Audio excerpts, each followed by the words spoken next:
The elephant whisperers की कहानी elephant care giver Boman और बेली की है, जिन्होंने एक अनाथ हाथी के बच्चे रघु का ध्यान रखा। उन दोनों और हाथी के बीच एक मजबूत रिश्ता बन गया है। ये कहानी तमिलनाडु राज्य के मुडुमलाई नेशनल पार्क की है, जहाँ की प्रकृति की सुंदरता को भी दिखाया गया है। इसमें प्रकृति के साथ सहज जीवन जी रहे कट्टू नायकर जाति के लोगों की जिंदगी का भी पता चलता है। ये फिल्म सिर्फ एक जानवर और इंसान के बीच की दिल को छू लेने वाली कहानी नहीं है, बल्कि इसमें भारतीय संस्कृति और पर्यावरण संरक्षण की प्रथा भी दिखाई गई है। तमिल और मलयालम में कट्टू नायकर शब्द का अर्थ होता है जंगल का राजा। कहानी की शुरुआत में हमें कट्टू नायकर दिखाया जाता है, जिसका नाम बमन है। वो हाथियों की देखभाल करने का काम करता है। उसे वन विभाग की तरफ से चुना गया है। बमन के साथ एक और औरत है जिसका नाम बेली है।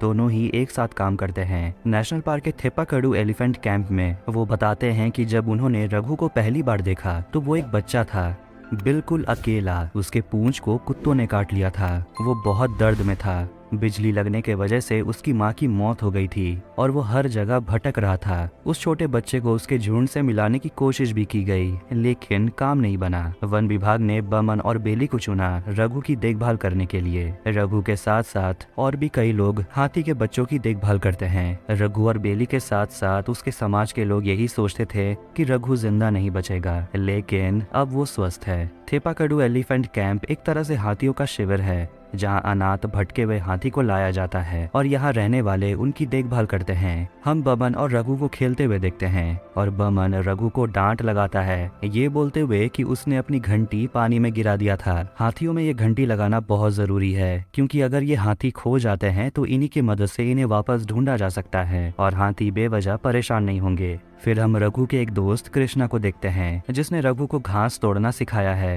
बमन और बेली रघु को बिल्कुल अपने परिवार की तरह मानते हैं और जब भी रघु उनके साथ होता है वो परेशानियां भूल जाते हैं। बेली बताती है कि उसे जंगल से बहुत डर लगता है, क्योंकि बहुत साल पहले उसके एक्स हस्बैंड को टाइगर ने मार दिया था। अब जैसा कि हम जानते हैं वो कट्टू नायकर कबीले का हिस्सा है और वो जंगल में खाली पैर चलते हैं। ये एक तरीका है जंगल को सम्मान दिखाने का, और वो जंगल से बस उतना ही लेते हैं जितना उनकी जरूरत होती है। वहाँ के लोग हाथियों को डराते नहीं हैं, इसीलिए वो लोग सदियों से इनके साथ ही काम करते हैं। लेकिन बमन पर एक दिन एक बड़े हाथी ने हमला कर दिया था, इसलिए अब वो बड़े हाथी के साथ काम नहीं करता। बमन और बेली का मानना है कि रघु को भगवान ने उनके पास भेजा है, इसलिए वो रघु को अपने परिवार के सदस्य की तरह मानते हैं। बेली बताती है कि उसकी बेटी की मौत हो गई थी और रघु ने अपने सूंड से उसके आंसू पोंछे थे। इसका मतलब है कि रघु सारे इमोशंस को समझता है। फिर हम एक सीन देखते हैं कि बमन रघु के लिए कैंप से खाना लेकर आता है और अपने हाथों से उसे खाना खिलाता है, और रात में सोने से पहले बेली उसे गर्म पानी पिलाती है। फिर एक दिन सारे हाथियों को सजाया जाता है, क्योंकि उन्हें भगवान गणपति के पास ले जाना होता है उन्हें आशीर्वाद दिलाने के लिए। बेली और बमन रघु और बाकी हाथियों को भगवान से कम नहीं समझते, क्योंकि उन्हीं के वजह से तो उनके घर में खाना आता है। हाथियों के बिना वो कुछ भी नहीं है। यही देखते देखते गर्मी का मौसम आ जाता है और जंगली हाथी जंगल में इधर उधर भटकते रहते हैं खाना और पानी के लिए। इसी तरह वो गांव में पहुंच जाते हैं। गर्मी के वजह से कुछ अपने झुंड से अलग हो जाते हैं तो कुछ मारे भी जाते हैं। इसी तरह वन विभाग के कहने पर बेली को एक दिन कैंप पर बुलाया जाता है, जहां वो एक छोटी हाथी से मिलती है जिसका नाम अम्मू है। वो 5 महीने की है। वो अपने झुंड से इसी तरह बिछड़ गई थी।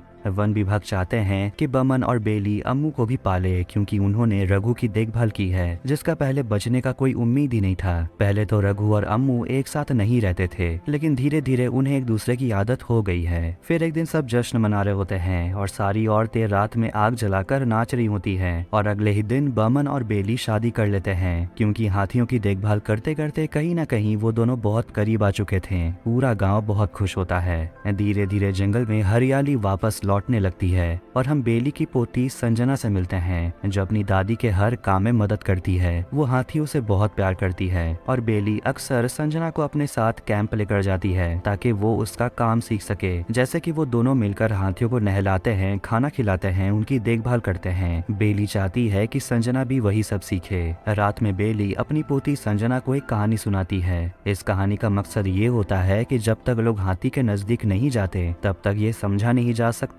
कि वो होते कैसे हैं। जब तुम हाथी से प्यार करते हो वो भी तुमसे प्यार करते हैं। अब उनकी शादी के कुछ ही दिन हुए थे। वन विभाग से उन्हें खबर मिलता है कि रघु को दूसरे केयर गिवर के पास सौंप दिया जाएगा। इस खबर से उन दोनों का ही दिल टूट जाता है और वो ऑफिसर से रिक्वेस्ट भी करते हैं कि रघु को उनसे दूर ना किया जाए, लेकिन कोई फायदा नहीं होता। और फॉरेस्ट डिपार्टमेंट के लोग जब रघु को ले जा रहे होते हैं वो बहुत बेचैन लग रहा होता है। रघु हमेशा पीछे मुड़ मुड़ कर देख रहा था और अम्मू भी उसे देखकर चिल्ला रही होती है। रघु को पालने में बमन और बेली ने अपना सब कुछ दे दिया है और वो तो उन्हें अपना बेटा जैसा मानते थे, इसलिए वो चाहते थे कि रघु उनसे अलग ना हो। ये कहते हुए बमन रोने लगता है। रघु के चले जाने से अम्मू भी दुखी रहती है। कई दिनों तक वो कुछ खाई भी नहीं, दूध भी नहीं पीती। कुछ दिनों के बाद वो दूध पीने लगी, लेकिन फिर भी वो रघु को मिस करती थी। इंसानों के कारण ही हाथी गांव में घुस आते हैं और ये जितना हमारे लिए खतरनाक है उतना हाथियों के लिए भी। रघु और अम्मू को बचाया जा सका क्योंकि वन विभाग ने उन दोनों को बेली और बमन को सौंप दिया, लेकिन सारे हाथी उतने खुशकिस्मत नहीं होते। अब जब एक दिन बमन रघु से मिलने जाता है तो वो दौड़ते हुए बमन के पास आ जाता है। इससे पता चलता है कि रघु बमन से कितना प्यार करता है। हाथी भले ही इंसानों की तरह बोल नहीं पाते,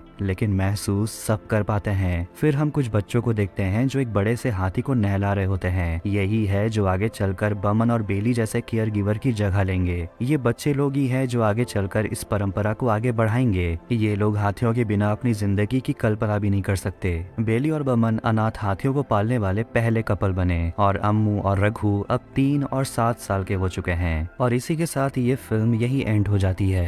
प्रकृति और मनुष्य के बीच सहजीवन को ये 41 मिनट की ये मूवी बहुत ही बखूबी से दिखाती है। ये छोटा सा और प्यारा सा डॉक्यूमेंट्री हमें याद दिलाता है कि प्रकृति की खूबसूरती हमारे चारों तरफ है और हम उनसे बहुत कुछ सीख सकते हैं जो हमारे आसपास ही है। अगर आपको ये वीडियो पसंद आया तो वीडियो को लाइक करें। ऐसे ही मूवीज एक्सप्लेनेशंस के लिए मिलते हैं नेक्स्ट वीडियो में। Take care.